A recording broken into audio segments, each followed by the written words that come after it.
எடப்பாடி பழனிசாமிக்கு உள்ளுக்குள்ளேயும் ப்ரெஷர் இருக்கு, வெளியிலயும் ப்ரெஷர் இருக்கு. வெளியில இருக்கக்கூடிய ப்ரெஷரை வந்து எடப்பாடி வந்து ஓரளவுக்கு கண்ட்ரோல் பண்ணிடுவாருன்னு நம்ம எடுத்துக்கிட்டா கூட, உள்ளுக்குள்ள வந்து செங்கோட்டையன்னு ஒருத்தவர், நாளைக்கு நான் வந்து மனம் திறந்து பேச போகிறேன், கோபிச்செட்டிப்பாளையம் அலுவலகத்தில் இதை பத்தி பேச போறேங்கிறாரு. இதுக்கு முன்னாடி ஒரு 3 மாசத்துக்கு நம்ம பின்னாடி போய் பார்த்தோம்னா, செங்கோட்டையன் உள்ளிட்ட 6 அதிமுக முன்னாள் அமைச்சர்கள் எடப்பாடி வீட்டுக்கே போய் ஓபிஎஸ், டிடிவி, சசிகலா இவங்க எல்லாரையும் நம்ம அகாமடேட் பண்ணணும், அகாமடேட் பண்ணாதான் நம்மளால ஜெயிக்க முடியுங்கிற விஷயத்தை பேசிட்டாங்க. அதுக்கு அவர் ஒத்துக்கவே இல்லை. அதுக்கப்புறம் நிர்மலா சீதாராமனை போய் செங்கோட்டையன் பார்த்தாரு, அது ஒரு பிரச்சனை. கொஞ்சம் செட்டில் டவுன் ஆச்சு. இப்போ மறுபடியும் வந்து நான் மனம் திறந்து பேச போறேங்கிறாரு. என்ன சார் நடக்க வாய்ப்பு இருக்கு? செங்கோட்டையனை சீனியர், எடப்பாடிக்கும் சீனியர், அவர் பேச்சையும் மீற முடியாது. என்ன நடக்க வாய்ப்பு இருக்கு? இந்த செங்கோட்டையன் வந்து ஒரு சிக்கல் தான்.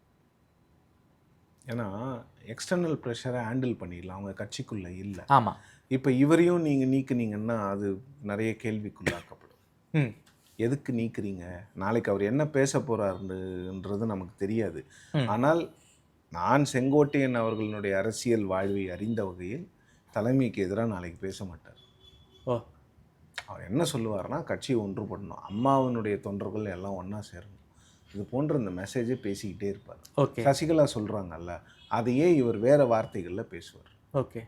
குரல் செங்கோட்டையன் அவர்களாக இருக்கும், கண்டென்ட் வந்து சசிகலாவோட கண்டென்ட்டாக இருக்கும். அப்படி தான் இருக்கும். அப்படின்னா செங்கோட்டையனை இயக்குவது சசிகலான்னு எடுத்துக்கலாமா? தப்பில்லையே. எல்லாரும் ஒரு காலத்தில் அவங்கக்கிட்ட தானேங்க ரிப்போர்ட் பண்ணிட்டு இருந்தாங்க. அதில் ஒன்றும் தப்பில்லையே. லைக் இப்போ எல்லாருமே அவங்கக்கிட்ட ரிப்போர்ட் பண்ணிட்டு இருந்தவங்க தானே. எல்லாரும் என்ன நினச்சோம், அவங்க வந்த உடனே கட்சி அவங்க கைக்கு போயிடும், இல்லை வந்து ஒரு பெரிய பிளவாது ஏற்படும் அதிமுகவில் எதிர்பார்த்தாங்களா? இல்லை, நிச்சயமும் நடக்கலை. ஆனால் இன்னைக்கு வந்து அந்த மாதிரி ஒரு ஒரு ப்ரெஷர் கொடுக்க ட்ரை பண்ணுறாங்க. உள்ளுக்குள்ளே இருக்கிற ப்ரெஷருக்காவது அவர் ஏதாவது செவி சாய்க்கிறாரா அப்படின்னு பார்க்கறதுக்காக தான் இதெல்லாம் நடக்குதுன்னு நான் நினைக்கிறேன். நாளைக்கு செங்கோட்டையன் அவர்கள் வந்து அந்த 6 அமைச்சர்கள் போய் பார்த்தாங்கல்ல, அது சம்பந்தமாக பேசுவதற்கான வாய்ப்புகள் இருக்கிறதா நான் பார்க்குறேன். சும்மா அதை பற்றி பேசுவாருன்னு 6 பேர் வந்து நாங்கள் போனோம், தலைமை கிட்ட சொன்னோம், தலைமை ஒத்துக்கலை, பட் இனிமேலாவது பரிசீலனை பண்ணணும், இல்லை ஒரு ஃபேக்ட்ஸை வச்சு இவ்வளோ ஓட்டில் நம்ம தோற்றுருக்கோம் அப்படின்னு ஒரு சாஃப்ட் அப்ரோச் தான் அவர் எடுப்பார். ஏன்னா அவருக்கு வந்து அதிமுகவை விட்டு அவரை நீக்கிட்டாங்கன்னா அவருக்கு ஃப்யூச்சர் கிடையாது.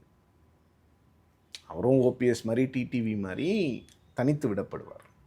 அதை வந்து அவர் விரும்ப மாட்டார்.